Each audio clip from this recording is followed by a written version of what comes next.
Doctor ortho Ayurvedic oil and capsule. अब दर्द भी घुटने टेकेगा। छत्तीसगढ़ के मुख्यमंत्री विष्णुदेव साय ने दिल्ली में पीएम से की मुलाकात के दौरान सीएम साय ने नारी शक्ति वंदन अधिनियम का किया स्वागत। पीएम से नक्सलवाद और बस्तर के विकास पर चर्चा। छत्तीसगढ़ में नक्सलवाद समाप्ति पर दिया धन्यवाद। झारखंड को केंद्र की सौगात। केंद्र सरकार ने झारखंड को पंचायतों के विकास की दी 2,254 करोड़ रुपए की धनराशि। बीजेपी प्रदेश उपाध्यक्ष भानु प्रताप शाही ने हेमंत सरकार को पंचायत फंड खर्च में पारदर्शिता बरतने की दी चेतावनी। वहीं पीएम आवास योजना की धीमी रफ्तार पर सोरेन सरकार को घेरा। बिहार के बांका में अवैध हथियार फैक्ट्री का भांडाफोड़। पुलिस और एसटीएफ की आर्म्स सेल की संयुक्त कार्रवाई में धौरिया में पकड़ी गई अवैध हथियार फैक्ट्री। एक आरोपी गिरफ्तार। भारी मात्रा में हथियार और उपकरण बरामद। महाराष्ट्र के कल्याण स्टेशन पर टला बड़ा हादसा। चलती ट्रेन में चढ़ते वक्त यात्री फिसला। ट्रेन और प्लेटफॉर्म के बीच फंसा।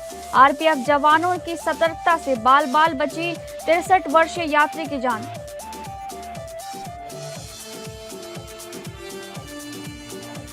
नमस्कार, आप सभी का स्वागत है स्टेट लाइव में और मैं हूं आपके साथ अंकिता सिंह। स्टेट लाइव की शुरुआत करेंगे छत्तीसगढ़ की खबरों का रुख करके, जहां छत्तीसगढ़ के मुख्यमंत्री विष्णुदेव साय ने नारी शक्ति वंदन अधिनियम का स्वागत करते हुए महिलाओं को 33% आरक्षण को ऐतिहासिक बताया है।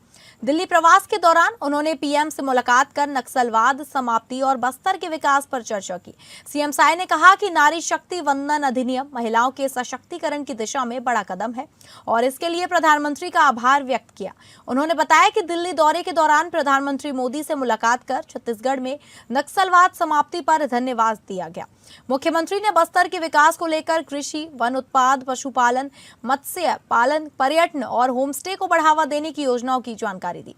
साथ ही भाजपा राष्ट्रीय अध्यक्ष से मुलाकात कर प्रदेश के राजनीतिक और विकास से जुड़े मुद्दों पर चर्चा की। सीएम साय ने कहा कि देश में एनडीए और भाजपा के प्रति जनता का विश्वास लगातार बढ़ रहा है। हाँ, 3 दिवसीय दिल्ली प्रवास था और इस दौरान हमारे देश के यशस्वी प्रधानमंत्री श्री नरेंद्र मोदी जी से मुलाकात किया और छत्तीसगढ़ में उनके आशीर्वाद से और हमारे केंद्रीय गृह मंत्री जी की दृढ़ इच्छा शक्ति और जवानों के अदम्य साहस के कारण जो नक्सलवाद यहाँ पर समाप्त हुआ, उसके लिए माननीय प्रधानमंत्री जी को छत्तीसगढ़ के 3 करोड़ जनता के तरफ से धन्यवाद दिया। और बस्तर क्षेत्र जो 4 दशकों से विकास से अछूता रहा, वहाँ के लोग विकास से वंचित रहे, उसको आगे कैसे विकास वहाँ पर पहुँचाएंगे, वहाँ पर कृषि को आगे बढ़ाएंगे, फॉरेस्ट प्रोड्यूस का वैल्यूएशन कराएंगे, पशुपालन, मत्स्य पालन, ये सबको बढ़ाएंगे, टूरिज्म को आगे बढ़ाएंगे, होम स्टे वहाँ आगे बढ़ाएंगे। वन मंत्री केदार कश्यप ने प्रिलिमिनरी ऑफेंस रिपोर्ट यानी कि पीओआर सिस्टम का शुभारंभ करते हुए अधिकारियों को साफ संदेश दिया। काम जमीन पर दिखना चाहिए, देरी बर्दाश्त नहीं होगी। नवा रायपुर में समीक्षा बैठक के दौरान मंत्री ने कैंपा कार्यों की धीमी प्रगति पर नाराजगी जताते हुए सभी स्वीकृत कार्य समय पर पूरा करने के निर्देश दिए। इको टूरिज्म, लैंड बैंक और तेंदुपत्ता संग्राहकों के हितों पर भी फोकस किया गया। साथ ही अवैध कटाई, शिकार और जंगल में आग की घटनाओं पर सख्त कार्रवाई के निर्देश दिए। मंत्री ने कहा कि योजनाओं का असर अब सीधे जमीन पर नजर आना चाहिए।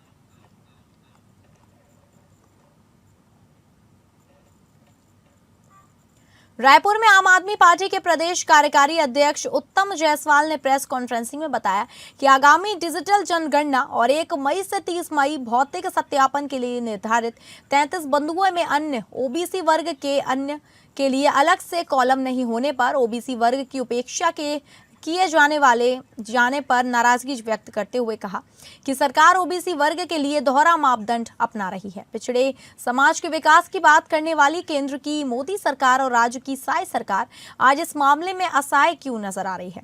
क्यों पिछड़ा को सिर्फ वोट बैंक बनाकर रखना चाहती है सरकार? प्रदेश उपाध्यक्ष भूपेंद्र चंद्राकर ने कहा कि एक ओर केंद्र सरकार जातिगत जनगणना कराने की घोषणा करती है, तो दूसरी ओर राजपत्र से ओबीसी का कॉलम नहीं रखना समाज के साथ अन्याय है।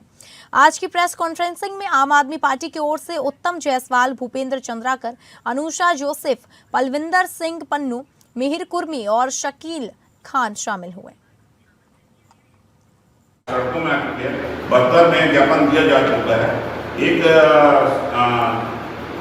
संघ है जो है नारायणजी व्यक्त होते सर्व छत्तीसगढ़िया समाज एक्टी एंड ओबीसी महासंघ, इन्होंने कल परसों महासंघ में भी ज्ञापन सौंपा है कलेक्टर को राष्ट्रपति के नाम में, और ये जो है 72 से शुरुआत हो चुका है। ये नाराजगी दिख रहा है वर्ग का, तो आज एक ऐसे वर्ग को आप छुपाने का प्रयास कर रहे हैं। क्या नीति है मोदी सरकार की ये समझ से परे। तो आम आदमी पार्टी आज इस प्रेस कॉन्फ्रेंस के माध्यम से ये मांग करती है कि ओबीसी वर्ग को जो कॉलम है उसको 12वें नंबर बिंदु है उसमें उद्धृत किया जाए, ये हमारी मांग है। अब इसके बाद मैं चाहूँगा कि हमारे कार्यकारी प्रदेश अध्यक्ष उत्तम जायसवाल जी इसमें बात करें। छत्तीसगढ़ में अशासकीय विद्यालय संचालक संघ ने अपनी विभिन्न मांगों को लेकर सरकार के सामने आवाज बुलंद की है। प्रदेश के अलग अलग जिलों के संगठनों ने मिलकर एक पंजीकृत संघ का गठन किया है, जो पिछले कई वर्षों से अपनी समस्याओं को लेकर शासन प्रशासन का ध्यान आकर्षित करता रहा है। संघ ने आरटीआई की प्रतिपूर्ति राशि समय पर और पूरी देने, राशि बढ़ाने, मान्यता प्रक्रिया को सरल बनाने और शैक्षणिक कैलेंडर को स्थिर रखने जैसे कई अहम मांगे उठाई हैं। इसके अलावा शिक्षकों के प्रशिक्षण, पुस्तकों की समय पर उपलब्धता और स्कूल बसों की फिटनेस अवधि बढ़ाने जैसे मुद्दे भी प्रमुखता से रखे गए हैं। वहीं संघ ने एक कॉरपोरेट समूह पर अशासकीय विद्यालयों की छवि खराब करने का आरोप लगाया है। संगठन का कहना है कि ऐसे भ्रामक बयानों से निजी स्कूलों को गलत तरीके से पेश किया जा रहा है। संघ ने स्पष्ट किया कि सभी नियमों का पालन किया जाएगा और सरकार से मांग की है कि ऐसे मामलों में कड़ी कार्रवाई कर शिक्षा व्यवस्था की गरिमा बनाए रखी जाए।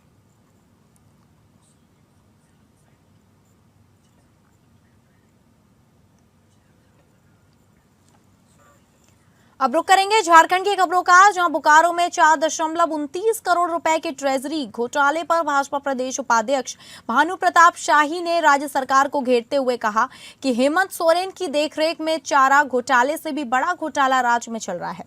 अभी कुछ दिनों पहले हजारीबाग में 52 लाख ट्रेजरी के ही पकड़े गए थे। उन्होंने कहा कि यह बात के पीछे की बुनियाद है कि आग की रिपोर्ट में झारखंड में 2020 से 25 तक 11,000 करोड़ रुपए का कोई यूटिलाइजेशन सर्टिफिकेट नहीं मिल रहा है। भाजपा का मानना है कि यह 11,000 करोड़ के घोटाले का ही मामला है जो परत पर परत खुल रहा है। इसकी सीबीआई और एड जांच होगी और इसमें हेमंत सोरेन के जितने बड़े बड़े अधिकारी हों या लुटेरे हों वह जेल जरूर जाएंगे, उनके पाप की सजा जरूर मिलेगी।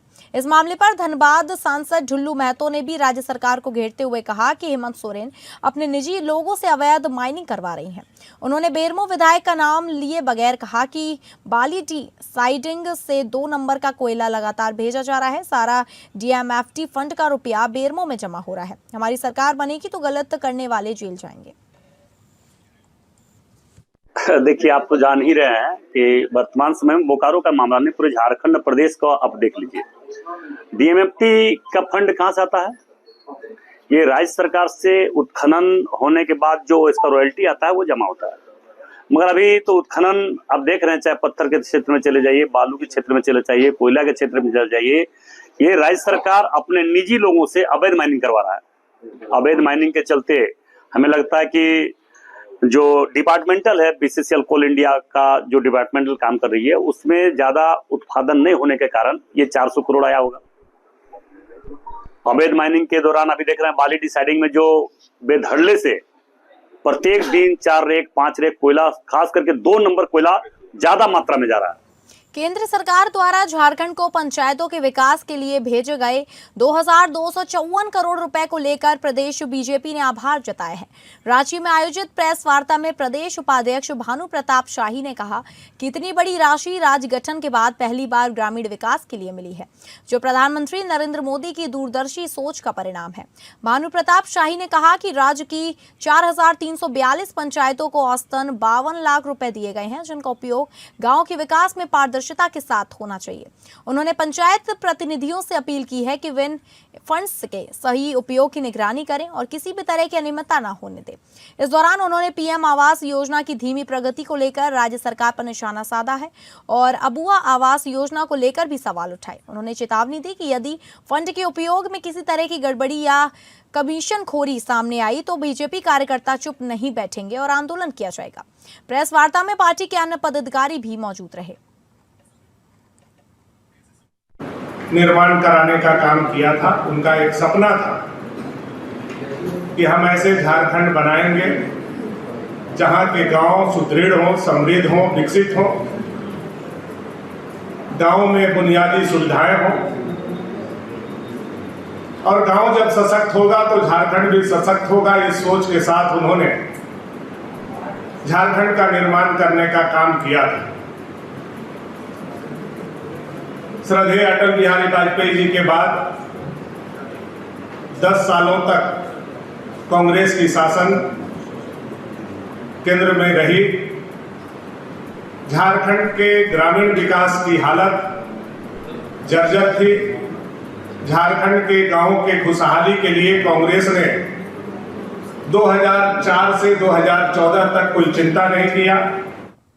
झारखंड में बढ़ते साइबर क्राइम मामलों को लेकर हाईकोर्ट ने कड़ा रुख अपनाया है। अदालत ने राज्य सरकार को निर्देश दिया है कि साइबर अपराध से जुड़े मामलों की जानकारी आम लोगों तक पहुंचाई जाए, ताकि लोग जरूरत जागरूक हो सकें और समय पर कार्रवाई कर सकें। Chief justice MS. सोनक और जस्टिस राजेश शंकर की खंडपीठ ने सरकार को 6 महीने के भीतर अनुपालन रिपोर्ट पेश करने का आदेश दिया है। कोर्ट ने यह भी कहा कि एजुकेटिंग अफसर की भूमिका को स्पष्ट करते हुए उनके कार्यालय की जानकारी आम जनता तक पहुंचाई जाए और साइबर मामलों की शिकायत कैसे दर्ज की जाए, इसकी जानकारी भी दी जाए। हाईकोर्ट ने सरकार को निर्देश दिया है कि बैनर, समाचार पत्र, इलेक्ट्रॉनिक मीडिया और वर्कशॉप के माध्यम से जागरूकता अभियान चलाया जाए। सुनवाई के दौरान सरकार ने बताया कि आईटी विभाग के सचिव को एजुकेटेड ऑफिसर नियुक्त किया गया है और साइबर मामलों के निपटारे के लिए एसओपी भी तैयार की जा रही है।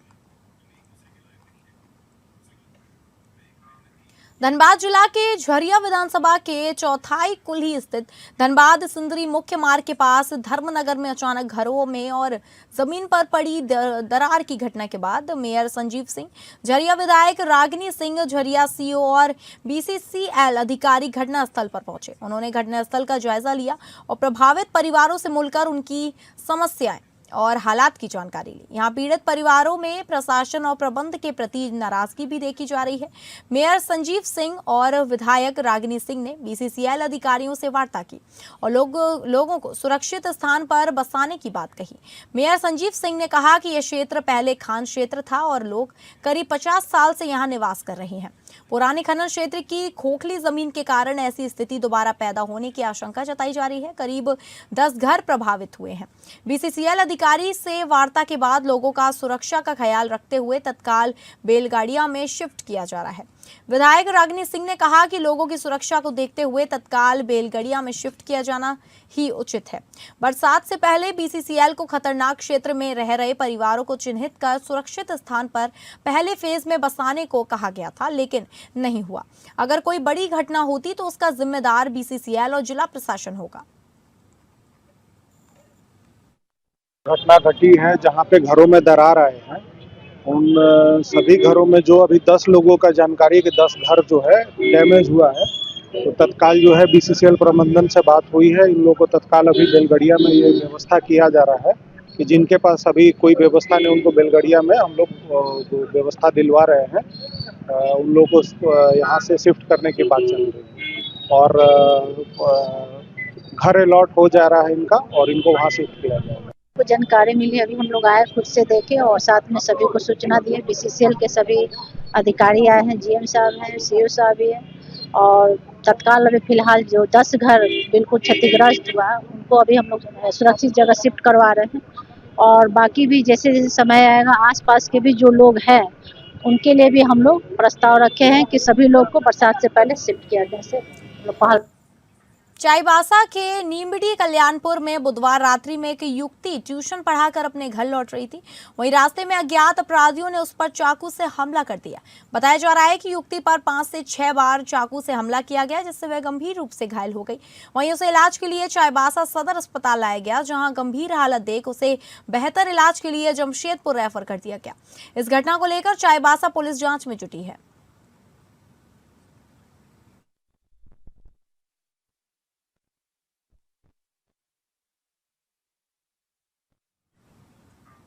बोकारो स्टील प्लांट ने सस्टेनेबल उत्पादन की दिशा में एक ऐतिहासिक कदम उठाया है। ब्लास्ट फर्नेस में हाइड्रोजन इंजेक्शन को लेकर एक बड़ा समझौता किया गया है। Bokaro steel authority of India limited के बोकारो स्टील प्लांट के फोर्ब्स मार्शल प्राइवेट लिमिटेड के साथ ब्लास्ट फर्नेस नंबर 1 में हाइड्रोजन गैस इंजेक्शन शुरू करने के लिए ऐतिहासिक अनुबंध पर हस्ताक्षर किए गए हैं। यह समझौता निदेशक प्रभारी प्रिय रंजन और वरिष्ठ अधिकारियों की उपस्थिति में संपन्न हुआ। यह पहल इस्पात उत्पादन में कार्बन उत्सर्जन को कम करने की दिशा में एक बड़ा बदलाव मानी जा रही है।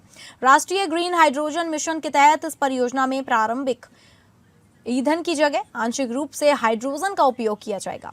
परियोजना में सेल का R&D सेंटर और प्राइम टेल्स टेक्नोलॉजीज यूके तकनीकी सहयोग दे रहे हैं। यह पहल वैश्विक स्तर पर अपने पैमाने के कारण बेहद खास मानी जा रही है।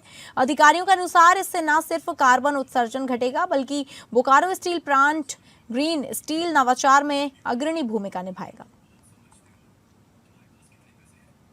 जैसा कि आपको पता है, स्टील इंडस्ट्रीज में कार्बन उत्सर्जन को कम करने के लिए डीकार्बनाइजेशन का एक रोड मैप बनाया गया है, और इसी के तहत कल यानी 7 अप्रैल को बोकारो स्टील प्लांट और फोर्ब्स मार्शल प्राइवेट लिमिटेड के बीच एक एग्रीमेंट में समझौता पे हस्ताक्षर किए गए हैं।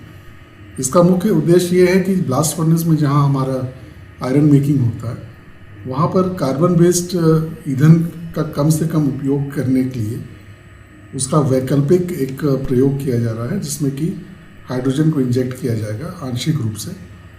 तो इसी के तहत इस परियोजना को यहाँ पर लाया जा रहा है। और आपको जैसे पता है कि national green hydrogen mission Bokaro जिले के जागेश्वर जंगल तथा इसके आसपास के क्षेत्र के जंगलों में 10 से 12 हाथियों के झुंड को देखा गया है, जिस इलाके में लोग दहशत में हैं। वन विभाग ने हाथियों के झुंड की पुष्टि करते हुए जागेश्वर जंगल के आसपास के गांव में सतर्कता बढ़ा दी है। साथ ही लोगों को निर्देश दिया है कि वह अलर्ट रहें, अनावश्यक घर से ना निकलें, खासकर रात के समय में। वन विभाग की QRT टीम तैनात की गई है, जिसमें हाथियों की मूवमेंट को लेकर मॉनिटरिंग की जा रही है। वन विभाग ने अलर्ट जारी करते हुए सभी लोगों को फिलहाल जंगल में महुआ चुनने या ईंट भट्टे में जाने को लेकर सावधान रहने को कहा है। अपने आप को सुरक्षित रखने के लिए पक्के मकान में रह रहे और किसी भी तरह के खतरे की आवाज होने पर वन विभाग की टीम को संपर्क करने का निर्देश जारी किया गया है। बता दें कि विगत कुछ दिनों से गोमिया तथा आसपास के जंगलों में हाथियों का झुंड देखा गया है। वह लगातार इस क्षेत्र में भ्रमण कर रहे हैं। इससे पूर्व हाथी द्वंद की कई घटनाएं भी घट चुकी हैं, जिससे लोगों की जान गई है। हालांकि लोगों से सतर्क रहने का अपील किया गया है और इस पूरे क्षेत्र में वन विभाग की पूरी टीम नजर बनाए हुए है। खबरों के सिलसिले में आगे बढ़ेंगे और बात करेंगे बिहार की खबरों का रुख करके, जहां बिहार में यातायात दुर्घटना पर अंकुश लगाने और दुर्घटना के बाद होने वाली मौत और घायलों की संख्या कम करने को लेकर भागलपुर के कंट्रोल एंड कमांडर सेंटर में बिहार के यातायात DIG सुशांत कुमार सरोज के नेतृत्व में बड़ी बैठक और कार्यशाला का आयोजन किया गया। इस दौरान भागलपुर के senior SP Pramod Kumar Yadav, city SP Shailendra Kumar Singh, traffic DSP Sanjay Kumar सहित यातायात से जुड़े पुलिस पदाधिकारी, Navgachhia SP Rajesh Kumar, traffic DSP और यातायात से जुड़े पुलिस पदाधिकारी मौजूद थे। कार्यक्रम के दौरान यातायात DIG ने पुलिस पदाधिकारियों से सड़क हादसे में कमी लाने को लेकर उचित कदम उठाए जाने की बात करते हुए यहां तक कि कहा कि पुलिस पदाधिकारी पर हादसे के बाद समय से सही काम नहीं करने का आरोप भी लगाया जाता है। हम सभी का नैतिक और कानूनी दायित्व है कि हम सभी पीड़ित को समय से मदद पहुंचाएं। वहीं ट्रैफिक डीआईजी ने कहा कि यदि हम न्यूनाचित कार्य नहीं करेंगे तो हमारी वर्दी भी जा सकती है। इससे पूर्व भागलपुर पहुंचने पर ट्रैफिक डीआईजी को गार्ड ऑफ ऑनर भी दिया गया। ट्रैफिक डीआईजी ने कहा कि यदि हम न्यूनचित कार्य नहीं करेंगे तो हमारी वर्दी भी जा सकती है। इससे पूर्व भागलपुर पहुंचने पर ट्रैफिक डीआईजी को गार्ड ऑफ ऑनर भी दिया गया।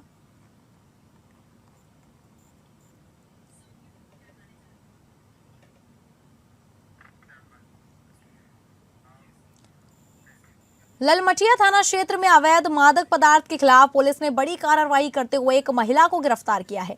गिरफ्तार महिला की पहचान पासी टोला निवासी अमृता कुमारी के रूप में हुई है, जो अपने ही घर से ही ब्राउन शुगर की बिक्री कर रही थी।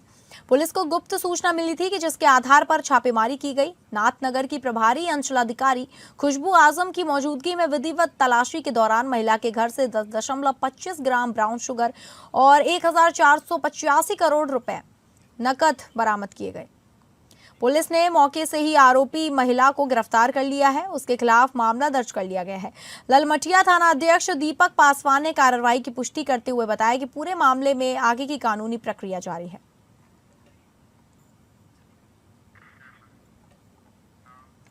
बांका पुलिस और पटना एसटीएफ की आर्म सेल ने संयुक्त कार्रवाई करते हुए धौरैया थाना क्षेत्र के सरवा गांव में चल रही एक अवैध मिनी गन फैक्ट्री का खुलासा किया है।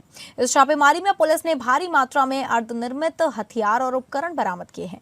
प्रेस कॉन्फ्रेंसिंग में बॉसी एसडीपीओ इंद्रजीत बैठा ने बताया कि गुप्त सूचना के आधार पर पुलिस अधीक्षक के निर्देश पर एक विशेष टीम गठित की गई। टीम ने सरवा गांव निवासी युवक के घर पर दबिश दी, जहां बड़े पैमाने पर हथियार बनाए जा रहे थे। पुलिस ने मौके से 2 अर्धनिर्मित पिस्टल, बैरल, स्लाइड बट समेत 7 जिंदा कारतूस बरामद किए। इसके अलावा हथियार बनाने में प्रयुक्त लैथ मशीन के पार्ट्स, ग्राइंडर, ड्रिल मशीन और अन्य औजार भी बरामद किए गए। वहीं एसडीपीओ ने बताया कि गिरफ्तार अभियुक्ता पुराना आपराधिक रिकॉर्ड रहा है। इस मामले में धौरैया थाना में केस दर्ज कर पुलिस अब इस नेटवर्क से जुड़े अन्य लोगों की तलाश में जुट गई है।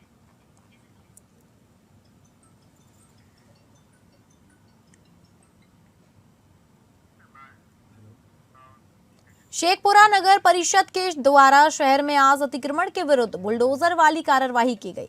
इसके साथ ही शहर में प्लास्टिक पर पाबंदी के लिए छापेमारी अभियान दल्लू चौक से कटरा चौक होते हुए चांदनी चौक, वीआईपी रोड एवं समाहरणालय से बाहर बरबीघा रोड तक चलाया गया। इस अभियान में 5,500 रुपए का जुर्माना की राशि भी वसूली की गई तथा अनुमंडल लोक शिकायत निवारण कार्यालय द्वारा पारित आदेश के आलोक में अवैध रूप से लगाए गए दीवार को प्रशासन द्वारा हटाया गया। जानकारी देते हुए अनुमंडल पदाधिकारी प्रियंका कुमारी ने बताया कि शहर में अतिक्रमण के विरुद्ध नगर परिषद द्वारा टाउन थाना की मौजूदगी में अतिक्रमण के विरुद्ध आज अभियान चलाया गया है। एसडीएम ने कहा कि शहर को जाम से मुक्त रखने को लेकर यह कार्रवाई की गई ताकि किसी भी तरह की परेशानी वाहन आगमन में ना हो। एसडीएम ने बताया कि अगर सरकारी जमीन पर कोई अतिक्रमण करता है तो उसके विरुद्ध कार्रवाई निश्चित तौर पर की जाएगी। में जो दल्लू चौक है वहाँ से लेकर चांदनी चौक होते हुए वीआईपी मार्ग तक जितने भी ये थे उनमें अभी अतिक्रमण ये चलाया गया है बाद, और उसमें जो अभी चीज़ें निकल कर आई हैं कुल 4400 रुपये का फाइन किया गया है। अपील यही होगा कि जो मतलब लोग जो हैं जो सब्जी मार्केट में लगाते हैं अस्थायी अतिक्रमण है उसमें वो रोड पे ना लगाएं, और जो भी मार्किंग किया गया है उसके पीछे ही वो ये करें ताकि आने वाली गाड़ियों को, स्कूल के बच्चे जो जाते हैं या फिर डेली लोग आवागमन करते हैं उसमें उनको कम से कम परेशानी हो सके।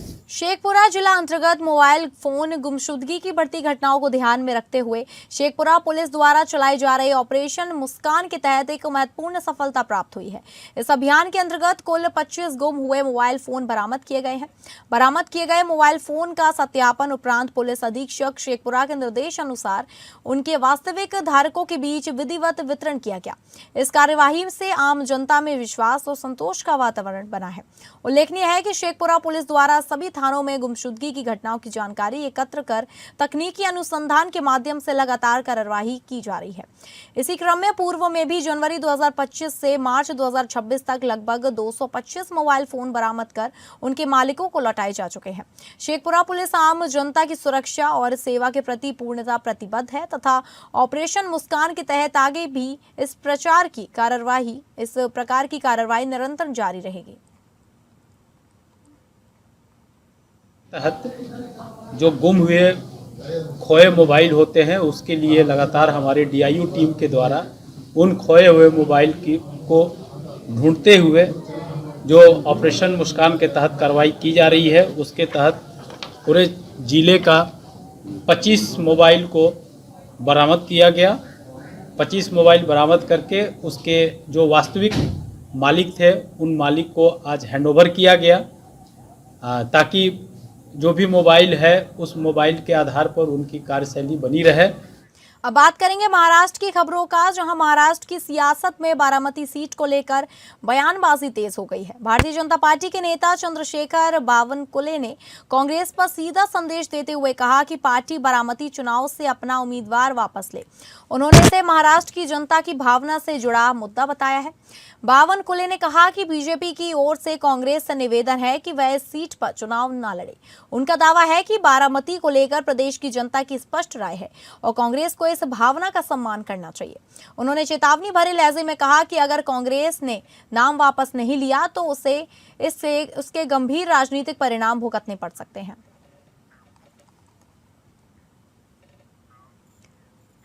नवी मुंबई अंतर्राष्ट्रीय हवाई अड्डे पर पहली बार राष्ट्रीय आपदा प्रतिक्रिया बल यानी कि NDRF द्वारा व्यापक मॉक ड्रिल का आयोजन किया गया। इस अभ्यास का मुख्य उद्देश्य संभावित आपदाओं से निपटने के लिए तैयारियों का आकलन करना और आपात स्थिति में त्वरित प्रतिक्रिया सुनिश्चित करना था। मॉक ड्रिल के दौरान विमान दुर्घटना, आग लगने और यात्रियों की सुरक्षित निकासी जैसे मुद्दे गंभीर कई परिदृश्यों को ध्यान में रखते हुए रेस्क्यू ऑपरेशन का प्रदर्शन किया गया। इस दौरान NDRF के साथ fire brigade, police, medical team और एयरपोर्ट प्रशासन ने मिलकर समन्वय के साथ काम किया। वहीं अधिकारियों के अनुसार इस अभ्यास के जरिए प्रतिक्रिया समय, संसाधनों के उपयोग और विभिन्न एजेंसियों के बीच तालमेल को परखा गया। जल्दी शुरू होने वाले नवी मुंबई अंतर्राष्ट्रीय हवाई अड्डे के मद्देनजर इस मॉक ड्रिल को बेहद महत्वपूर्ण माना जा रहा है, जिससे भविष्य में किसी भी आपदा की स्थिति में नुकसान को कम किया जा सके। महाराष्ट्र के कल्याण रेलवे स्टेशन पर RPF की सतर्कता और त्वरित कार्रवाई से एक बड़ा हादसा टल गया। प्लेटफॉर्म नंबर 4 पर पुणे सतरागाछी हमसफर एक्सप्रेस के प्रस्थान के दौरान एक 63 वर्षीय यात्री चलती ट्रेन में चढ़ने के प्रयास में अचानक फिसलकर ट्रेन और प्लेटफॉर्म के बीच में फंस गया।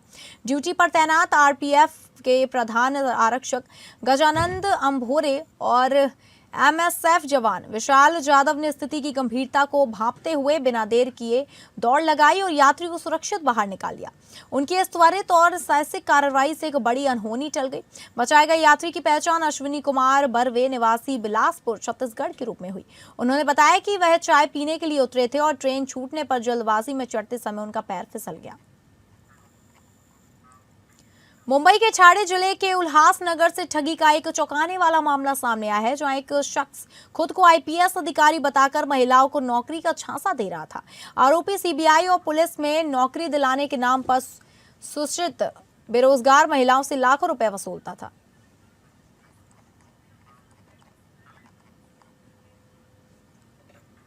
महाराष्ट्र के कल्याण पश्चिम स्थित एक हाई प्रोफाइल सोसाइटी में रिटायर्ड पुलिस अधिकारी की दबंगई का मामला सामने आया है। आरोप है कि BL पवार नाम का यह शख्स सोसाइटी में रह रहे लोगों के साथ आए दिन गाली गलौज और बदसलूकी करता था, जिससे रहवासी काफी परेशान थे। बुधवार को मामला तब बढ़ गया जब एक महिला अपने परिवार के साथ सोसाइटी के ग्राउंड में बैठी थी। इसी दौरान BL पवार स्कूटी से वहां पहुंचा और कथित तौर पर महिला के पैर पर स्कूटी चढ़ा दी। इसके बाद उसने महिला के साथ मारपीट शुरू कर दी और बीच बचाव करने आए लोगों की भी भद्दी गालियां दी। घटना से नाराज सोसाइटी के लोगों ने एकजुट होकर आरोपी के खिलाफ महात्मा फुले चौक पुलिस स्टेशन में शिकायत दर्ज कराई। पुलिस ने मामला दर्ज कर लिया है और अब CCTV फुटेज के आधार पर पूरे मामले की जांच की जा रही है।